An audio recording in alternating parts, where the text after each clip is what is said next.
Hello and good afternoon. Welcome to our webinar on Stay Ahead of the Curve, Discover Key Insights on World Power. This is our second webinar, which is focusing on the renewable energy, and I'm honored to be your moderator for the today's event. Did you know that wind power is the fastest growing source of renewable energy in the world? According to International Energy Agency, wind power capacity is expected to increase by 50% in the next 5 years. Major growth is due to technological advancements, declining cost, and supportive policies. In addition, the offshore wind market is expected to grow significantly in the coming years to come. In 2020 alone, the global offshore wind capacity reached 31.9 gigawatts, and it is projected to reach over 200 gigawatts by the end of 2030. This presents a huge opportunity for the wind power industry to contribute to the global energy transition. Today, we have gathered a panel of experts who will share their knowledge and insights on various aspects of wind power, including technological advancements, policy framework, and environmental considerations. Our experts come from diverse backgrounds and bring a wealth of experience to the table. We'll also discuss about the latest development in the wind power market, including economic opportunities from offshore wind power supply chain developments in different countries. We can explore the potential environmental effects of wind energy development, including minimization and monitoring strategies. In addition, we'll also learn about how wind power can revolutionize energy landscape across the globe. So, without further ado, I would like to extend a warm welcome to all the participants and express my gratitude to our speakers for this contribution. So, without further ado, I would like to introduce my first speaker for the event. Joining from in-house research team is my colleague Achal Agrawal with career spanning almost a decade. Achal is currently working as research consultant in renewable energy. She's one of the sought after member of TechSci family and has rich experience in management consulting. Over here, she looks after the renewable and sustainability division in TechSci research. Over to you, Achal. Thanks a lot, Himanshu, for such a warm welcome and a brief introduction on wind power. So, just to add something on that, what is wind power? Wind power is basically the power which is produced by wind. Wind is used to produce electricity by converting the kinetic energy of air and motion into electricity. Basically, wind energy transforms the power of an inexhaustible resource such as wind into electricity. It is basically the growing renewable energy currently into the India as well as the global. Utilizing wind requires the construction of wind farms either on land or sea, like onshore or offshore, with dozens of wind turbines. Wind turbines can provide energy for on site use as well as export for sale. Himanshu, can you move to the next slide? This is basically the global renewable energy outlook, which is inclusive of wind, solar, biopower, geothermal, and other kinds of renewable energy. If we see the figures, in 2011, 9.52 exajoules of renewable energy was generated, and this is reached around 40.89 exajoules till 2022. And if we see the figures, in 2011, Europe and CIS was the dominating region globally. But if we compare in 2017, Asia Pacific surpassed the Europe and CIS and became the dominating region in terms of renewable energy generation. Other figures, North America is doing well in terms of renewable energy generation. South America, Middle East, and Africa are still the growing markets in terms of renewable energy generation. Himanshu, move to the next slide. This slide talks about renewable energy consumption. If we see, consumption was around 12.14 exajoules in 2011, which reached around 44.98 exajoules in 2022. Asia Pacific was the third dominating region until 2011, and in 2017 it surpassed US, North America, and became the largest region. Until now, till 2022, it is still the largest region which consume renewable energy the most, which is 19.77 exajoules.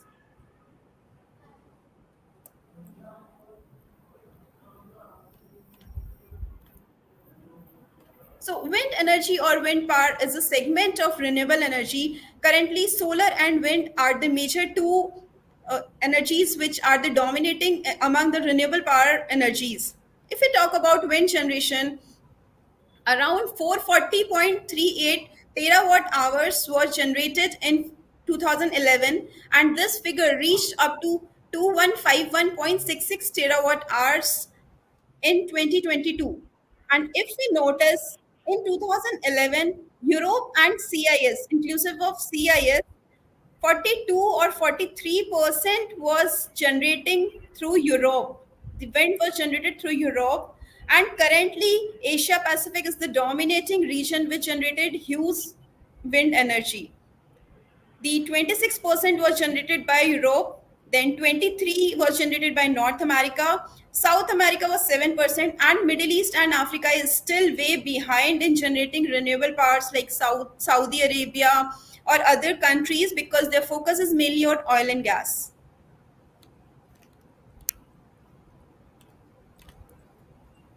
This slide talks about the consumption part. In 2011, around 4.37 exajoules of wind power was consumed across the globe, that is 4.37 exajoules.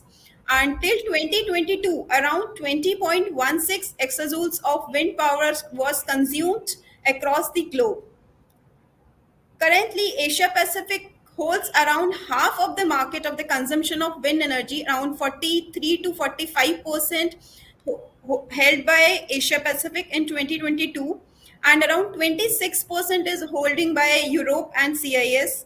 Middle East and Africa is not consuming wind energy more, and they are focusing on the renewable energy. The government is emphasizing on renewable energy, but right now they are just growing market.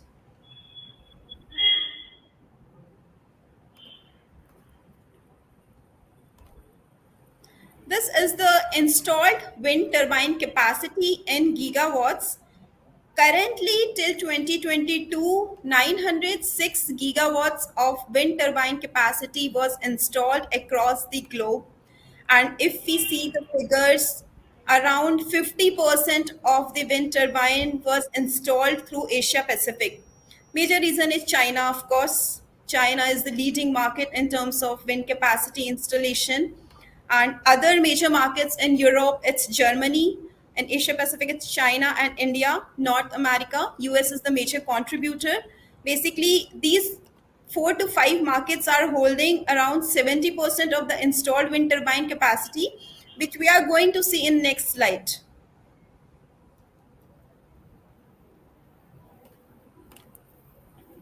So this slide shows the top 5 countries which are currently installing the wind turbine capacity at the most. If you see China, US, Germany, India, and Spain, these 5 are the leading markets, and in 2021, these markets are holding around 75 to 80%. Same case in 2022. Other markets are growing and coming in the installation of wind turbines. But if you see, China is holding around 35 to 40% of the wind turbine installation in 2021 as well as 2022.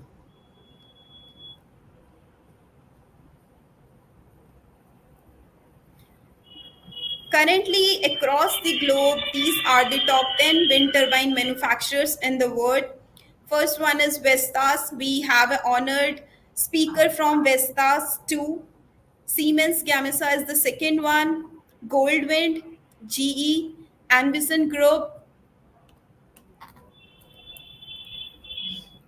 then Mingyang, Nordex, Shanghai Electric. As you see, Vestas is having a capacity of 9.60 gigawatt, and these players are holding around 30 to 40% of the overall wind capacity installations. These are the basic drivers, which are the driving factors and pushing factors for the wind turbine installation across the globe.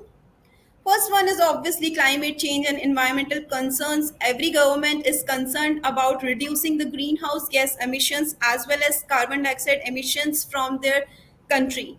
Second one is energy security and independence. Every country wants to diversify country's energy mix and reduce its dependence on imported fossil fuels, that is oil and gas. Third one is economic viability. This is the cost competitiveness with conventional sources of energy. You can see that the prices of wind turbines as well as solar panels decreased a lot in comparison to 2010 and 11. Fourth one is job creation and local economies. This is basically from the manufacturing and construction perspective of wind turbines, wind nacelle. Then policy support and incentives. If your country is going renewable, then the government is providing subsidies, tax incentives, feed-in tariffs, renewable energy targets. Next one is technological advancements. Basically, new technologies are coming along with wind turbine designs, increased efficiency, also better integration with energy storage system. Next one is public awareness and support. Nowadays, countries are more focused towards accepting the wind turbines, accepting the energy through renewables, solar, wind, rather than going through the different energy infrastructure. Then energy transition. Nations are transiting towards more sustainable energy systems like Paris Agreement, which aims to limit global warming and promote the use of renewable energy sources. Last one is innovation and energy markets like decentralized generation and peer-to-peer energy trading. These are creating obviously new opportunities for wind power. These are some reports, Texar reports, which are related to renewables, the country reports as well as global reports. Thank you, Himanshu. Thank you, Thank Anchal, you, for Anshul. providing information related to the key drivers which are fueling the growth of the wind power market in general and about the market size. Especially the slide which was about the key players in the market shed important light on the key players that are operating. Moving on to the next speaker, Mr. Satish Kumar Shanmugam. He's a experience of over 2 decades in the product design, new product developments, and is currently working as the team leader as Vestas R&D, which is a pioneering global leader in sustainable energy solutions, designing, manufacturing, and servicing wind turbines to drive the transition towards a cleaner and greener future. Welcome to you, sir. Hi everyone. This is Satish here, and I'm from Vistas. So I started my career from 2000, so it's almost 23 years completed. And right from 2000, I'm just involved into the electromechanical areas. So right from Alstom T&D, then Schneider Electric, Rockwell Automation, and presently right now I'm working in Vestas R&D in Chennai. So most of my projects will be there in Europe and then in US. So these are the two major areas that where I really interact with the people and work on. So here, I just wanted to give a overview. I think the initial overview already been given by Anchal, that the importance of the renewable resource. So as we know, like the non-renewable resource, it will deplete over time and it causes pollution as well. Whereas the renewable resources will not have this issue, so it's free from pollution and it will not deplete as well. And the pioneers of the wind turbine for the electricity. So earlier it was windmill, so we used to convert the wind energy to the mechanical energy, and that was windmill. So the initial pioneers of the wind turbine for generating the electricity was the Danish people, and even the Vestas is, I can say, Vestas is also the pioneer and the first steady supply of power. So that's the like a quick introduction on the renewable resource as well as the windmill, the first windmill what we have, what where it was started. So can we have the next slide? Yeah, here are the components of the wind turbine. So these are all the things which uh, we have in wind turbine for generating the electricity. So the earlier it was like a lattice towers were there to have the blades mounted and getting the electricity generated. Now most of the turbine I can say like almost if it is like 1 megawatt or more than 1 megawatt turbine, it's like standard tower. So we have the standard tower, which is like cylindrical shape, not a lattice tower. So the over the tower we have nacelle. The nacelle it's where we have the required components placed, and just in front of the nacelle we have the hub. Over the hub we have a spinner. I used as a cover for the hub, and all the three blades mounted over the hub. So the the capacity of wind generation is mainly based on the sweep area. So the blade length. So normally we calculate from the diameter of the sweep area. So what we have it is there in the screen, like wind energy math calculation. You can see the sweep area, the circular one. So like Vestas already like acquired Mitsubishi MWOW, and now they are generating almost 9.5 megawatt turbine right now they have, which is the offshore turbine. So we have onshore as well as offshore turbines, and this is how each and every turbine we classify based on the megawatt what it generates, and the megawatt is mainly based on the uh, diameter of the swept area. So what we have the sweep area of the blade, and from the hub as the due to the wind speed, which is at least minimum we need to have for more than 1 megawatt we need to have the wind speed at least 4 to 5 meter per second. And with that wind speed, as the blade rotates, the hub also rotates. So with that there is a shaft getting connected to the gearbox inside the nacelle, and it gets the kinetic energy generated, like wind power to the kinetic energy. And with that shaft rotation, it will have the high speed side in the generator, sorry, in the gearbox. Initially the shaft gets into the low speed of the gearbox. From the gearbox it goes to the high speed of the gearbox, then it gets connected to the generator in the nacelle, and the generator will have it generates the low voltage power. And we have the transformer, HV transformer, which steps up the low voltage to the high voltage. And we cannot have steady wind flow. Also we cannot have steady the power supply or the voltage. So we need to have the steady supply to the grid. So we used to have the conversion area where AC to DC, then DC to AC again, to have that like fluctuations or whatever the grid recovers. So to match the grid power supply, so we have this power generation area. uh, PWM, we say power, we say conversion module, I can say PCM. So PCM is nothing but like power conversion module, and then it goes to the bottom of the tower, then it goes to the grid. So that's how the components uh, of the wind turbine generates the electricity, and it sends the electricity to the grid. And this is the basic of the of any wind turbine. Yeah. Can we have next slide? Yeah. So what additional we can have an other information about the wind turbine, both onshore and offshore. We need to have some signaling system for the aerial objects that arrive near any wind farm, so which has more than one turbine, so it has many turbines in that wind farm. So both offshore and onshore needs the signaling system. So we have NAA system, navigation aid interface system. So this signal will have it has the obstruction light over the top of the turbine, and it gives the signal to the aerial objects like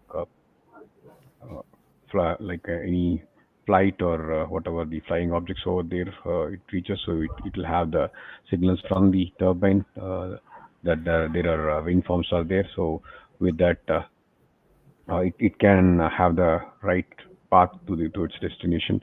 Whereas in offshore, in the sea, which are located on the sea, so those must have the same signaling system at the bottom of the tower, because of the ships and other navigating system which arrives near the wind turbine. So it will have the same signaling system at the bottom of the tower as well.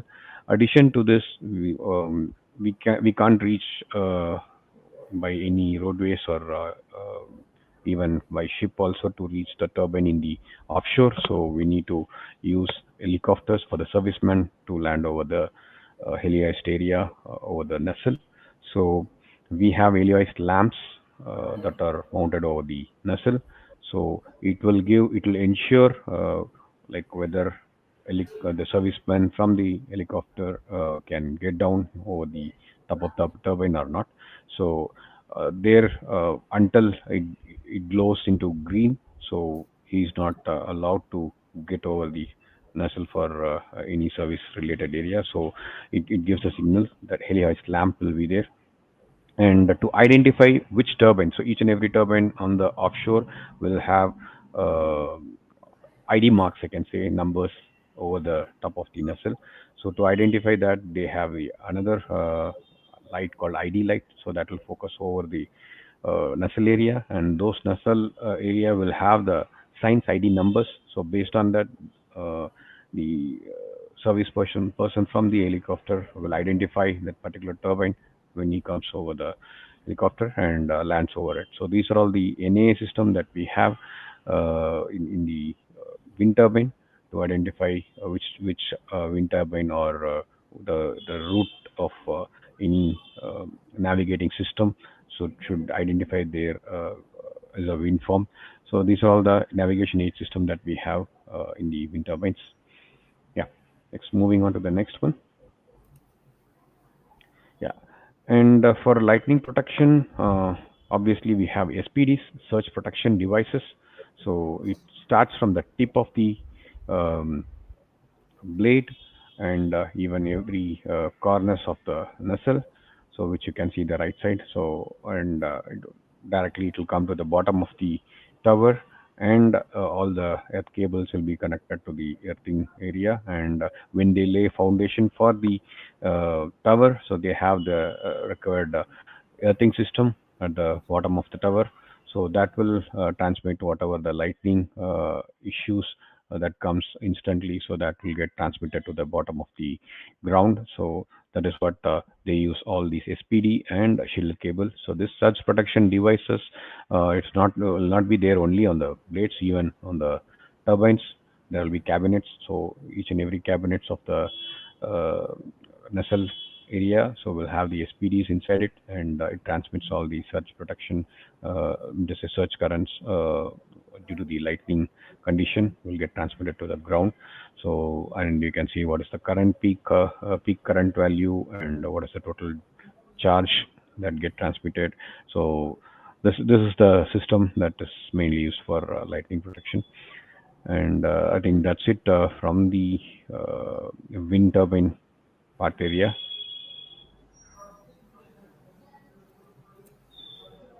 Yep. Okay. Thank you, Satish, for helping us understand about the different lighting systems and other which are used in the construction of the wind turbines, and there's certain guidelines related and linked to them. Uh, it's very nice of you to shed light on those aspects. Moving on to our next speaker, which is Rafiq Hussain. He's currently working as the technical director of Cognite for digitalizing of renewable power plants in the EMEA region. In his earlier instincts at StatCraft, he played pivotal role in the implementation of 2,000 megawatt of wind projects globally. Welcome to you, sir.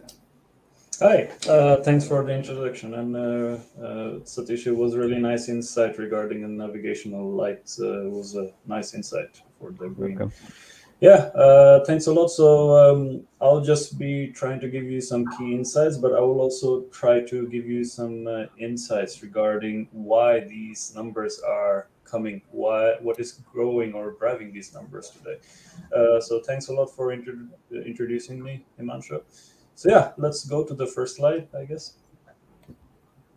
Yeah, so of course, the global capacity is increasing. I'm not gonna pronounce and mention each of these numbers. I think Anchal did a fantastic job. Thanks a lot for doing a lot of the heavy works. But there is a global drive on moving towards the renewable energy. So this is both a political and environmental aspect. So all the regions are trying to push very heavily, and we could see that China and US are mostly dominating the market.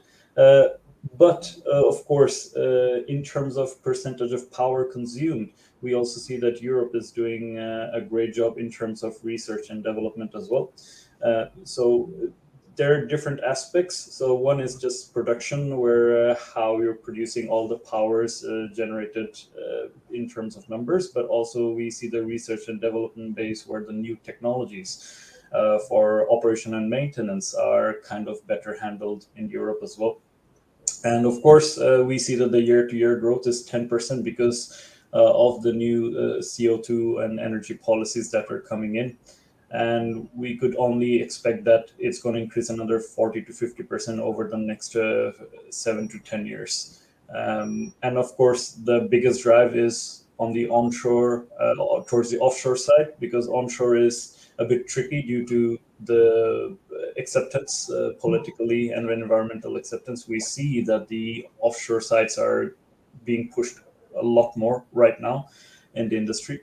And I will just discuss this further as we go forward. Himanshu, you can move to the next slide. Yeah. Yeah.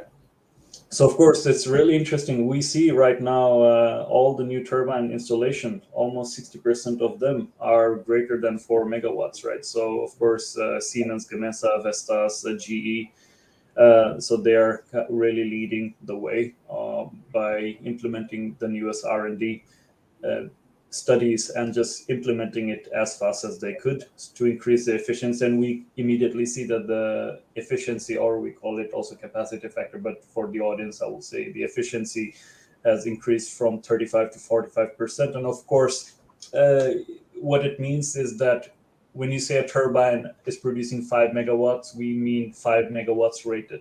It's not producing 5 megawatts all the time. So when we see the efficiency of a turbine is, for example, 35%, it means that on average, it's producing 35% of that 5 megawatts. So it's that's how we kind of measure it, right?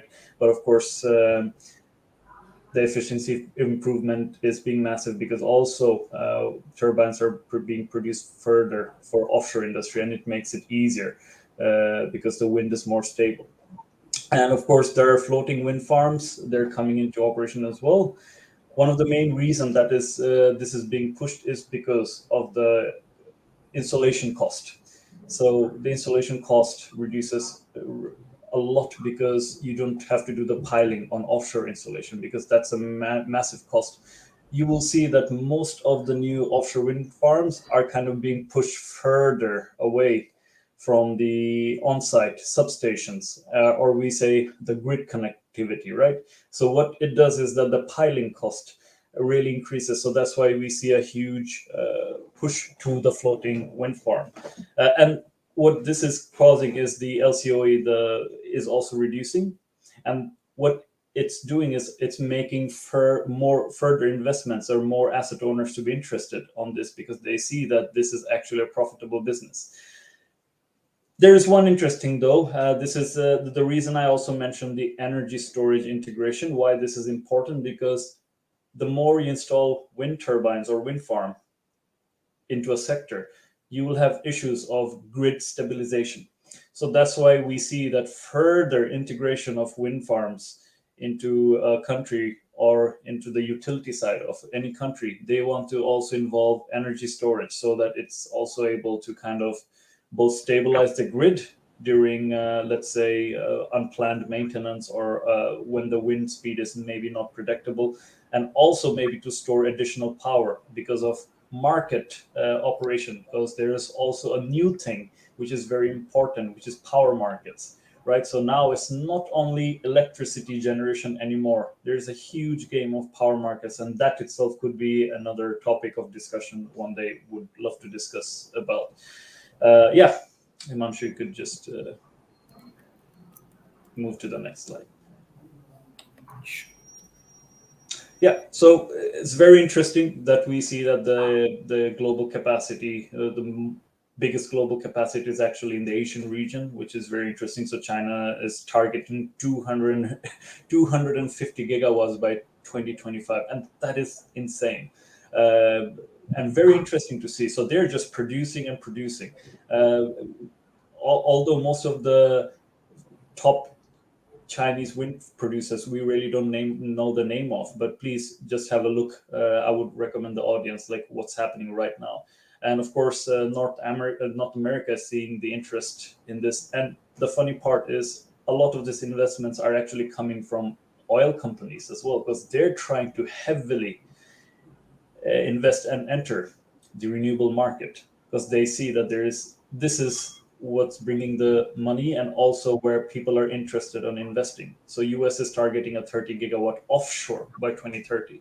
So 10 years ago or 5 years ago, the interest for US in the wind industry was not as massive, but we see that the North American industry is just exploded right now. African growth market, so it increased by another 100% compared to last year. And Latin America, so I myself was involved in one of the largest onshore wind farm in South America and Chile. So they're heavily investing in wind farms. Of course, one of the key problems there is they don't have the competence or the knowledge of both building, commissioning, and maintaining. So that's where we're collaborating with them from Europe. So they're using the technical expertise and the knowledge from our side to at least commission these wind farms and also how to maintain them, because this is something we're also going to talk about, like regarding the challenges. Yeah, Himanshu, you could go to the next slide. So of course, the nicest part is the investment. So private sector itself is contributing to 60% of these $180 billion in 2023 alone, because they see the massive amount of return or potential return that they have been seeing for the last 5 or 10 years. And most importantly, it's creating jobs. So I think it's expected that 100 million new jobs will be created due to the entire wind sector by 2030. And of course, the supply chain growth, you could see that it's almost 15% annually for wind power, and blade manufacturing growing at 20%, because the demand is just growing massively. And of course, the top 5 are controlling 60% of the market share, the big names, as you could see. And there are a few others, but please, I would recommend the audience just to have a quick Google on that as well, because you will understand how the market is being driven in different part of the world. Yeah, Mancho. Yeah, so of course, what is driving all these numbers? It's very important because first is CO2 emission reduction. So this is both for individual country-wise. They want to be greener. They want to contribute towards the sustainability and the green part of the world. So they see that the increased CO2 emission reduction. And of course, it's very important because as you're also building all these wind farms, you have to consider the wildlife protection. So we take criticism very seriously. So whenever you're going into the wind industry, you have to do a very precise environmental report, which kind of actually makes the audience or the people learn about the local wildlife environment, and you kind of understand where you could build or not build the wind farm. So this is something much better or improved over the last decade, I would say. And also the land use. Right now, of course, we're using 0.05, but the interesting part is people are also combining agricultural sector with the wind farm because it kind of makes it easier so that you're keeping both sides happy. Of course, in many parts of the world, because it's increasing so rapidly, there are reduced because of delays and some public acceptance issues we see in some parts of the world, especially in Northern Europe in some parts and also in some parts of the US. And that is natural, which is absolutely fine. Because you want the community to be critical. What it's going to bring, what is it going to produce, how much value it will give to the local people, what will it contribute. So that's where you kind of have community engagement and strategic planning with the local community, and that's very important. So this is something very new as well. Over the last 5 or 10 years, I would say, has improved a lot, which was not existing as well over the last 10 years, I would say. So it has increased a lot. Yeah, Himanshu, just so, and this is very interesting. So I would like to spend some time, and I would also ask the audience to ask a few questions on this. So the current O&M or operation and maintenance challenges for both the OEMs and the asset owner for the wind turbines. It's very interesting.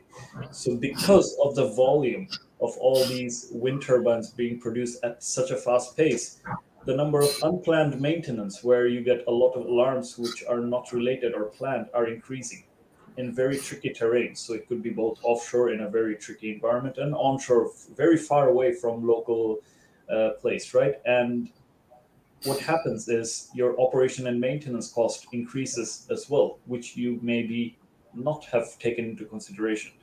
And of course, the data that is coming in, and this is a thing that is kind of coming back and forth from the turbine suppliers and the asset owners, who owns the data. So this is something which is very new over the last 5-10 years. The asset owners who also want to do their own operation and maintenance, they want to have ownership of the data coming in from their turbine. And of course, this is a policy which has to be made. It is not there currently made in Europe, at least. And I think once it's made in Europe, or it will be implemented on the rest of the world. So this is something that we're working towards on. I know, but this is a huge issue because the data would allow easier operation and maintenance from both sides. But this is something I would expect both the turbine suppliers and the asset owners to work together. And of course, regions with higher mix of wind power, they have difficulties on grid balancing. That's why we're kind of talking about battery storage or energy storage management, because it kind of allows you to balance the grid in a better way. And of course, there is cybersecurity. So over the last few years, we have seen some big names get actually attacked by many threats. They were hacked, their systems were hacked, and it actually also affected the asset owners. And there were big names. I would also recommend the audience to check what actually happened. And it kind of shows the vulnerability because of the current political environment that we are in. We see this increasing very much. And it not only affects the turbine suppliers, it affects the asset owners, but also the entire country's grid. Because it's directly connected to the utility grid, right? And the other part I would say is the technical operation and maintenance documentation and governing documents. They're not standardized yet. So we see that in different regions, there are different governing documents that are kind of focusing on each specific country, which is okay, but it still should be standardized in some way so that it makes it easier for the operation and maintenance, for different maintenance personnel to have the same standard and views. Otherwise, it's just going to create further increase in cost and time for performing both planned and unplanned maintenance. I think if you go to the Next one. Yeah. So of course, there are some challenges. One of the biggest challenges I would say right now in our current situation is actually maintenance, operation maintenance for the wind farm, because we see that a lot of turbine suppliers actually are having difficulty because of the large number of turbines, uh, some unplanned maintenance cost, and actually made them have heavy or huge losses. I will not mention any names, but again, I will ask my speakers to check some of the biggest name which are actually having difficulty, and they actually didn't go bankrupt, but they kind of joined their parent company because they had heavy losses which they did not expect. But of course, nevertheless, the wind industry will grow rapidly, 1,000 gigawatts by 2030, and offshore growth will occur 50% annual, 15% annually, no matter what. And there will be R&D investments. I'm expecting $10 billion over the next 5 years, and the new focus would be how to use AI and digitalization to kind of make it easier. Because right now, the amount of data that's coming in from all these turbines is tremendous. And you have to, I think my fellow speaker Satish would also agree that for performing better R&D on both the asset owner side and also the turbine supplier side, you need to have data clarity and openness to perform this digitalization. And of course, the hybrid systems and energy storage and drone monitoring, all these would contribute to make all this easier.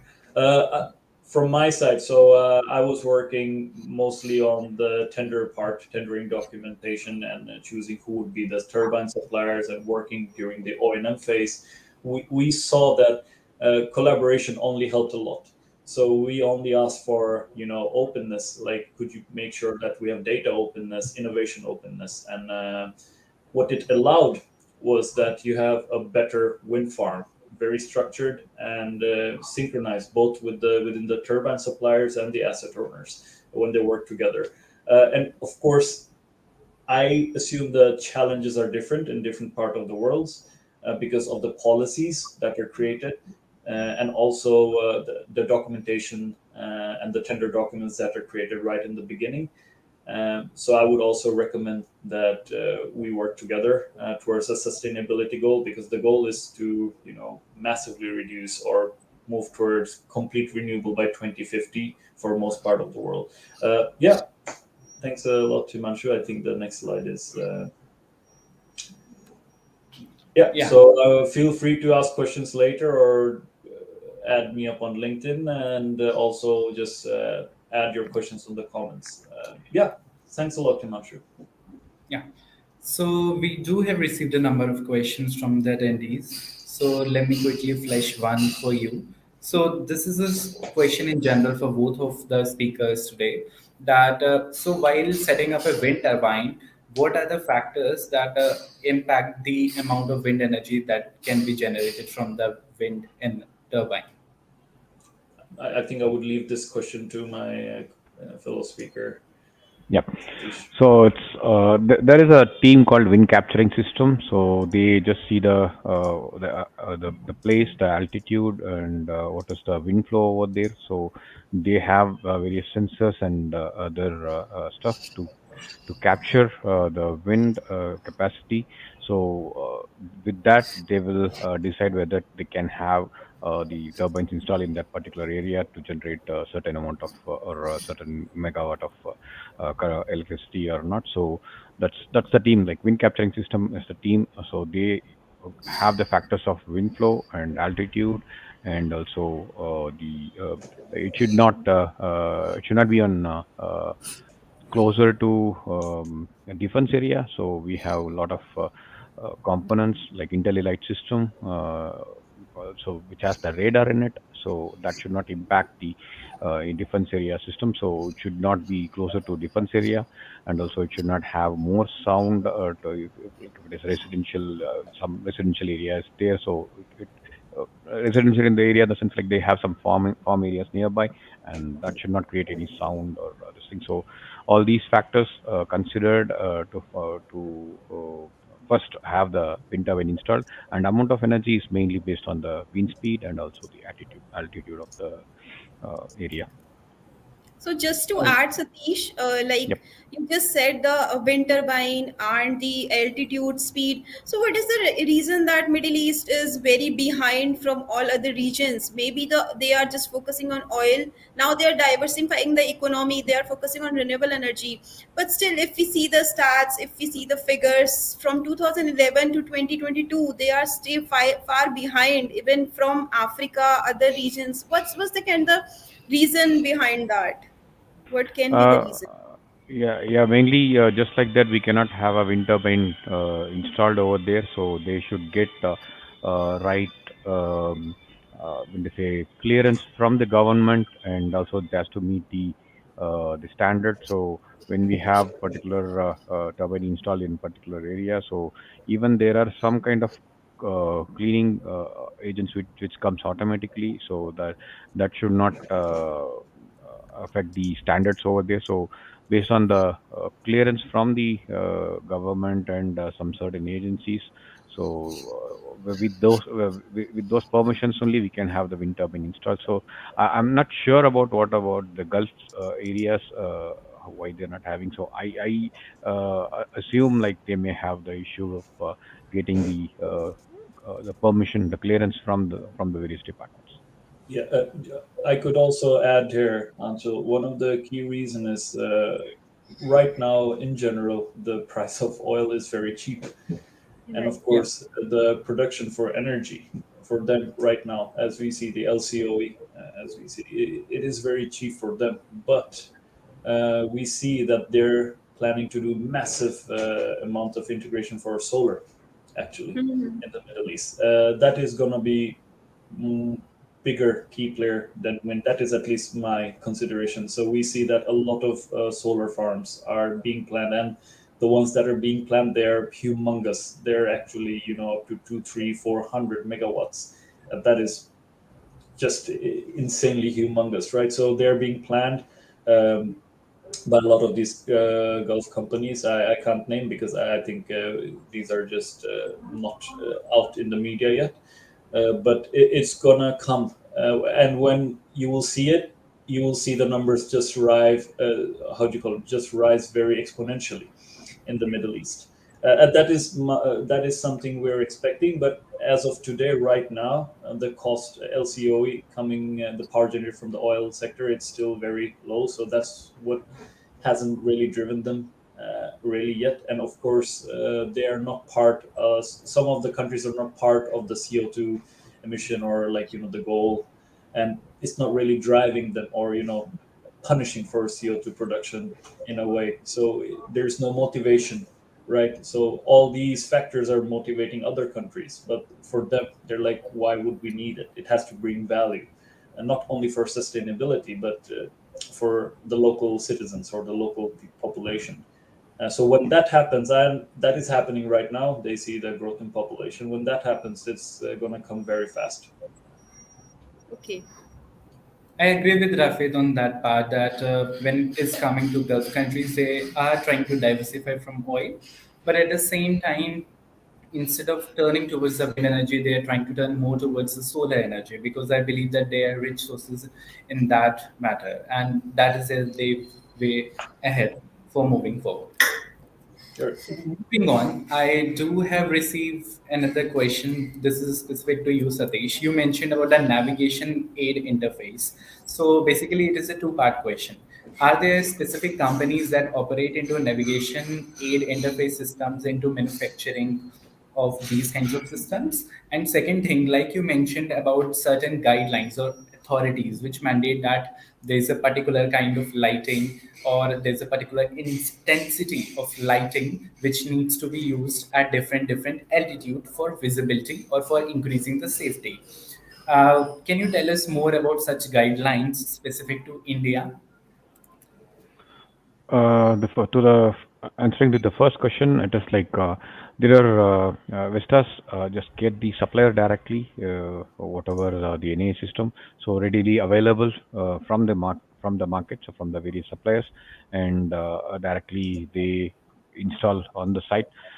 anyway, we just the sourcing part for the customer, so we just give from our side, whereas the supplier will directly come over there. So there are a lot of suppliers who are providing NA systems for wind turbines.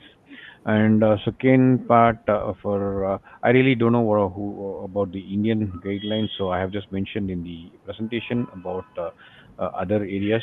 So maybe I'll just get back later. I really don't have any guidelines about what because I just manage mostly on in NAOD and European division. So I didn't get a chance to get for the Indian guideline system. Yeah. Okay. Uh, then we have another question. Okay, can you tell us about the certain key technological advancements that are happening in the wind power energy sector in general? Yeah, the main thing is like as I already told, like IntelliLight system. So IntelliLight system is a thing like we can have only one IntelliLight system for one turbine for almost the wind farm having some 30-40 turbines. So no need to have right now we need to have ADLS system like aircraft detection system. So that should be there in each and every turbine. So instead of that, we can have only one IntelliLight system, so which will have the radar on one lattice tower or on any one of the turbine in the wind farm. So that is one thing which is newly added into Vestas turbine. And apart from that, we have going to say kind of like Rafid said, like a SCADA system. So that is right now when compared to earlier times. Now the SCADA system it's much more useful to have everything like automated. I can say like we can have the monitoring system. Advanced monitoring system of the turbine about the wind log and what is the shutdown time, what is the energy production. So everything in a single go.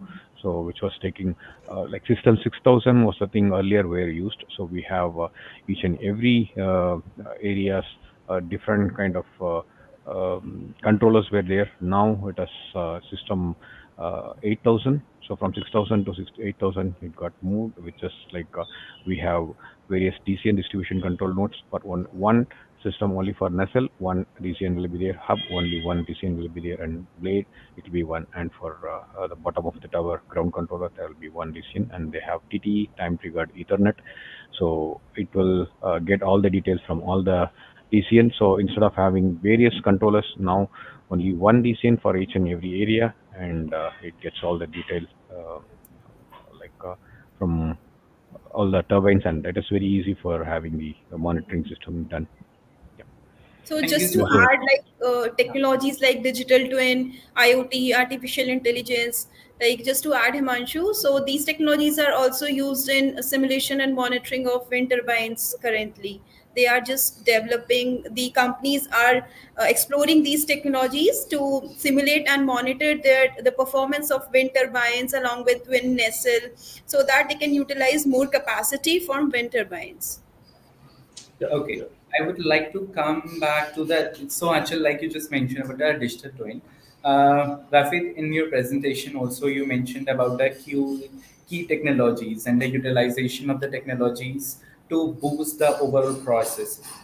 You also mentioned about the cybersecurity in general. Can you enlighten us about the role of the cybersecurity and digital twin technologies in improving the simulation and performance of wind turbines in general?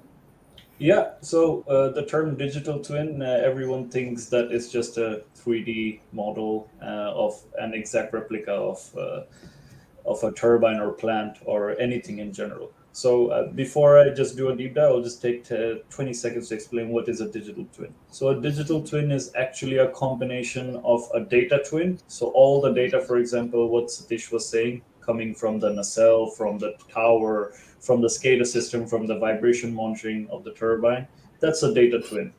And then there's the asset twin. Asset twin is, different asset and the sub asset of the turbine. So wind turbine in general, and then it has blades, three blades, the nacelle, the generator, the tower, and then how you're connecting all that data to each part of the turbine. So you're kind of aligning them.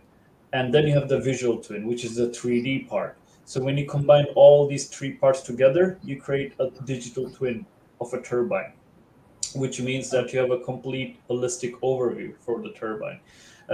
What it creates is you are able to perform a lot of certain things, because as of today, at least the SCADA systems which we were using previously, we were only able to see, let's say, some of the SCADA data, so which is the electrical characteristics or such, and the grid characteristic, but we were not able to see the vibration data in the same place, or we were not able to see the load characteristic, which is the torque or the tension of the tower. Very different, completely three different aspects. But right now, because of this digital twin, this is what I'm working towards, right? We're able to combine all these three under the same environment. So we're able to create a digital twin for a wind farm. So we're not only able to see, for example, how much lightning, what was the power of the lightning, or how much effect it had on that lightning, but we're also able to see the torque or the shaft or the bending moment, or what impact it had, the mechanical structure, mechanical failure, and also the SCADA system, how it was impacted during that lightning. So we're all able to see that under the same platform instead of using different application. So what it enables is the maintenance personnel who's going out on the field, they will have a complete overview for the turbine because of this digital twin. And of course, when we say simulation, we are talking about predictive maintenance. So when you do predictive maintenance of the turbine, let's say you are seeing that, for example, a blade or a tower, especially a blade, is having some micro cracks or some cracks or failures, right? And you will see that the vibration characteristic is a bit different. What you will do is you will see that before it reaches that threshold, by using predictive maintenance or predictive analytics, you could perform or do that simulation. We call it simulation, or many other name. You could say the maintenance personnel beforehand to stop that failure, which will increase the downtime of the turbine. So that's where simulation and digital twin kind of come in to enhance the monitoring, right? And then the cybersecurity part, this is a bit different than what we're kind of talking about, but it is vitally important. So we see right now in some regions of the world, a lot of companies, especially in the European sector, a lot of the wind turbine companies are being affected or attacked vigorously, almost on a daily basis. So just a statistics, I would say that just 3 years ago, we used to get 1,500 spam emails, right? Just with fake numbers, fake emails, and of course it was blocked by our system. But it's never enough. So you have to constantly upgrade your OS systems at a constant basis, not only at your headquarters, but also at the plant site where the personnel's field workers are using their own laptop. So it's very important that they're constantly updating their OS Windows. Mostly it's Windows right now, so they have to update it accordingly due to security. So one of the measurements they should do is follow the cybersecurity measurements that's specified for each specific country, but also take individual responsibility, because that is the biggest lacking that we see when we are seeing cybersecurity. Because we see that all these cyber attacks are actually occurring from one person's mistake when clicking a link, and then the attacker gets entrance into the entire network, right? And it's very difficult to find or pinpoint. So it's very important that we take individual measurement as well, besides taking corporate measurement for cybersecurity. So that's why we used to have a lot of cybersecurity seminars or lectures, which are not only recommended, but were mandatory. And that was normal, because in a company you will have people from several age, right? You will have the youngsters who are maybe a bit more adapt to the current computer network, but people who are 60 or 70, they're not maybe updating their OS regularly, and they're still in the network. So it's important that it's mandatory for everyone. Yeah, Himanshu, just to clarify. So, Rafid, just to add on that, Like you have mentioned about digital twin, then advanced monitoring. So do you guys also use like metaverse and web 3.0? These are the emerging technologies right now in the energy industry. So how they are helping in wind power currently? So we don't use metaverse yet, but we're using AI extensively. So for example, our company, we're a partner with Microsoft, so we have actually incorporated AI into our software Cognite. What we're doing is you're able to have a conversation with your asset. So once that digital twin is in the system, right, with all the data which is connected to the asset, you're able to have conversation with your asset. You could ask, are you reaching the threshold today? What should I do? What should be the maintenance? What should be the maintenance procedure for next day? What was done previously? You could have conversation with your asset. That's where we're reaching. So we have already done that in the oil and gas sector. Just so you know, this is not something mythical. So I would also ask my audience to have a look on what we have done for the oil and gas sector. What's happening? It's way advanced because they've invested so much. So the investment in the renewable sector for AI and digital twin is just starting because of all these problems and the amount of turbines coming in. They see the importance that we have to do faster maintenance. We cannot just exponentially increase the number of people on the field as we increase the number of turbines. That is just going to blow up the cost. So that's where AI comes in to help perform predictive maintenance, have conversation with your assets, people who are not analysts but could be analysts just by asking the right questions to the turbine. And that is where AI is providing a lot of value, reducing OPEX, or we call the operational cost and expenditure, and also the downtime. And we see a direct impact on that as well. But metaverse is not there yet. Virtual reality, there are some things that are coming, but just from a utility scale, at the end of the day, you want something to be implemented globally. I still see that it's not yet popular between, for example, the persons working on site, that it's still there to be implemented. But AI, where something is handheld device, they're used to it. So we just try to improve the current technology that's already there. Okay. Yeah. Yeah, like you just mentioned, it's really exciting that now you can actually get to interact with the components again AI wise, so that you can know and monitor the health, whether the particular component in the turbine is going to reach the required threshold or not.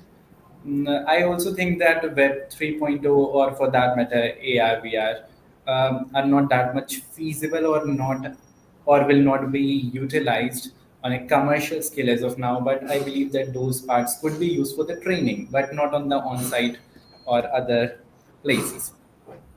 Uh, do you think that with the emergence of the advanced monitoring and sensor technologies, we can now predict or prevent potential mechanical failures in wind turbines? Yeah, absolutely. This is already happening. Just, I think, so I've worked actually with Vestas before. So previously, we implemented the condition monitoring software. So we call it CMS condition monitoring software. What it really does is it allows you to get the vibration characteristics for the blades, for the nacelle, for the gearbox, and you're able to perform predictive maintenance, right? So these sensors are not common in all turbines, and that's the part where it's very different in the European market and the market in China.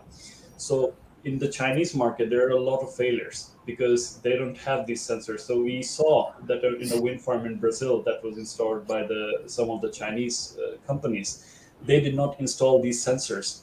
And what happened was the maintenance cost was just uprising because they could not predict failures.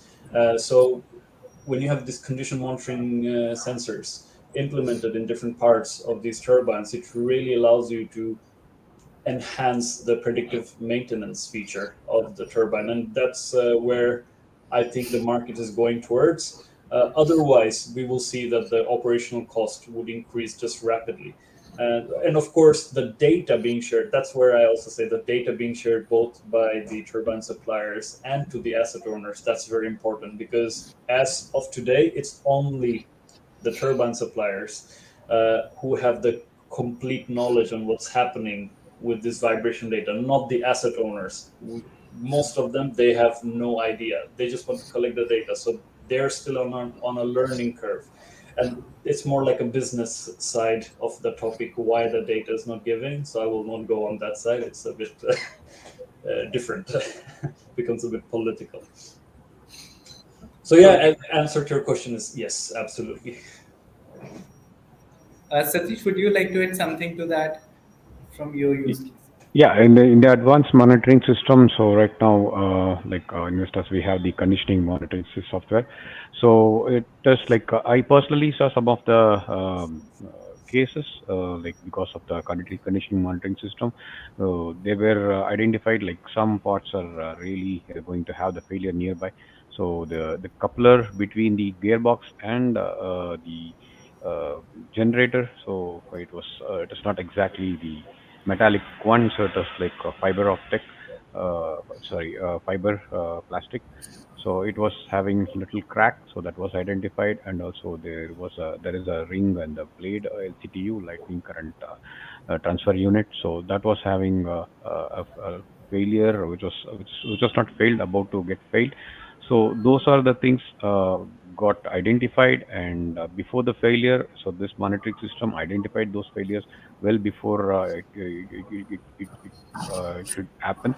So but it got prevented, and because of this advanced monitoring system, like we can prevent many failures and also have the uh, even maintenance, which whenever needed, it can be done, like using this advanced monitoring system. And one addition to Satish and also Himanshu, your question. So over the last few years, we saw the importance of these condition monitoring system. This is going to be a huge market over the next few years for all turbine companies, definitely. We saw or we see the need for this absolutely. So I would also say audience who are maybe in the university to check, who are in the mechanical engineering sector to check. Some idea on, okay, maybe I would want to understand a bit more on vibration monitoring, because that's a huge market right now that's upcoming. Yeah. Sure. Uh, while setting up a wind energy plant, what are the potential environmental effects? What are the ethical considerations that people take for setting an offshore wind energy plant? And what can we do to minimize or control it? Yeah, I think I can go, but also want Satish to give your insight on this. So there are two aspects here, right? And I'm talking about the utility scale offshore wind farm, which will be connected to the national grid. So both the asset owner has a responsibility to provide an environmental report, and the turbine manufacturer, they also have to provide an environmental assessment report. So first, we have to consider, of course, the seabed condition. We have to see what kind of life forms are there, what kind of environmental or like what kind of animals or fishes would be impacted by that. That's very important. And if there are any critical or very rare animals which are very protected wildlife, if they're impacted, you actually have to shift the entire plan to a different site. Uh, and then there is the cable lines. If there are any other cables going through there, if there are any radio impact, you have to think about if there are any radio lines or radio network going through there. You have to think about the bird life. You have to think about military protected areas. You have to think about the shipping routes. You have to think about landmines that were there during the World War II. And there are many other, quite a few. So I would, if it's possible, I would recommend a website which I would share later, maybe with you guys, to have a look. What are the potential places to build a wind farm, because once you actually take into consideration all these aspects, you will see that in the end you're left with a very small circle. It's not much left in the end when you're thinking of for an offshore wind farm. That, Satish, if you had something to add as well. I think you have covered most part of the potential things. Like it's mainly like cable route between various turbines in the offshore. It is really a biggest task, and that should really not uh, cause any issues in the seabed as well. So there is a link which shows uh, the global installation of the wind turbine, offshore wind turbines. So if you see that one, so I can provide that link later. So if you see that one, though, some of the cable routes, it's not like routed exactly very close to one turbine to another. So to it should not affect the aquatic life as well as and other the sea areas. So they route the cable route like takes longer way sometimes, just to avoid any issue to the sea areas as well as the aquatic life. And addition to that, like it should not have any interference with the military area, the defense areas. So that causes a major issue. So already, as Rafet said, like there will be a team who consider what are all the factors or that affects the area where they are going to install the turbine. So they check each and everything, including the pollution, sound pollution, and it should not be harmful to the birds in the offshore turbines. So and also aquatic life. So these are all the potentials, mainly the factors they consider when they have the offshore turbines installed. Yeah. Yeah. So, Yeah, last. Oh yeah, sorry. Last thing was also the connection to the grid, the length, how far it is Yeah. from the substation. Yeah, that one was very important. Yeah, sorry, Manshu. yeah, I was going to ask that how can policymakers support the development and the process of wind power? And can you guys share some of the most effective policy frameworks that you have seen implemented in your countries or regions? Uh, I think, of course, the global or the CO2 world CO2 meeting that we have every year. So of course the European market, like the global CO2 commission or emission goal by 2050, 2030. So first it was 2020 back in 2010, then it was 2030, where a lot of the countries already reached their goal of producing or reaching certain percentage of the electricity generated by renewable, and now it's 2050. So the goal or target was much lower, but now it's much higher. So now they want to reach another target on what would be the electricity generated by renewable production. But again, this is not the same in every country as we see today. So some countries really adapt to that very closely to those policies, and it depends on each country's framework or goal or towards sustainability. For example, in Norway, it really helps that 98% of the power is generated by hydropower, almost all of it. So I think Norway is a bit special on that, but rest of the countries are really trying to follow through, especially in Northern Europe. In Southern Europe, in Italy and Spain, of course, Spain is a fantastic example after Germany in Southern Europe, but rest of the countries like Italy or Portugal, they're still following through towards those policy. Asia, again, I'm coming, as I said, from Bangladesh. We're still far away from that goal because of a lot of issues, mostly political, I would say, rather than technical or environmental. But I really hope that we're going to reach there. Yeah. I think like feed-in tariffs, FITs the governments are providing, the subsidies they are giving, financial incentives, and in India like hybrid policies, their solar wind policy. So the government is implementing, of course, the Paris Agreement, the carbon emissions targets. So these are the policies which are supporting the wind power all over the globe, actually, all across the globe. These are the major policies which are driving the wind power along with the renewables. Basically, the Yes. FITs, they are providing feed-in tariffs, and the financial incentives obviously is a way more to like attract the policymakers to go into renewables. The companies go renewables because of the financial incentives, the subsidies. So basically, these are the policies. Yes, yeah, the Paris Agreement. That's what was not coming into my head. I was, yeah, Yeah. it was which was the Paris Agreement, and of course, Well, that's why I was actually going to mention Middle East when when you were asking why Middle East Yeah. is not there. They are not involved in Paris Agreement, right?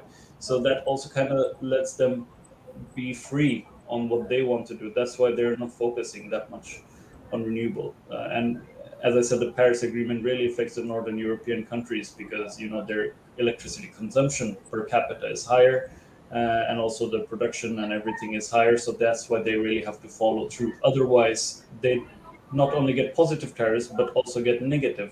So they also get deducted. So they get CO2 fines, as you say, like per ton on additional CO2 provided. So a lot of the companies now, when you try to work with them, they want to see your sustainability report, as we have to provide our sustainability report per employee, for example, to show how we are sustainable. So it also kind of drives the other company or other country wise to go forward. Yeah. Totally agreed on that. Like Middle East, like we can see that in Africa, South Africa is doing very good in terms of solar, like solar inverters, solar batteries, solar systems. But African countries are doing way good than Middle Eastern countries in terms of renewable installation. What I feel. Oh, yeah, absolutely, absolutely. They have a lot of land, open land. They have a lot of environment for both, which are what you call suitable for the wind. So it allows them to grow really fast. And I'm not expecting any slow that to be slow over the next decade or so. I had a question to Satish, if I may ask. So this is more like maybe if you want to answer. So what is the next step on the turbine size? Like I know it's already 164 meters, right? So how big is it gonna get? It's like now it's like 236. It's like 164. The now it's like 236. It's 10 megawatt. So Yeah. that's the next turbine that is on. It's already the first prototype been installed. It's already they are started generating the electricity. So the power generation is started for that V236. It's like 236. Earlier it was V164. Now it's V236 and producing 10 megawatt. Oh, that is That's huge. a monster. It looks That like is monster. monster. 236. Yeah. I can't even picture that one. Yeah, and And earlier it was only the Nacelle. The Nacelle was there. Now it has the side chips.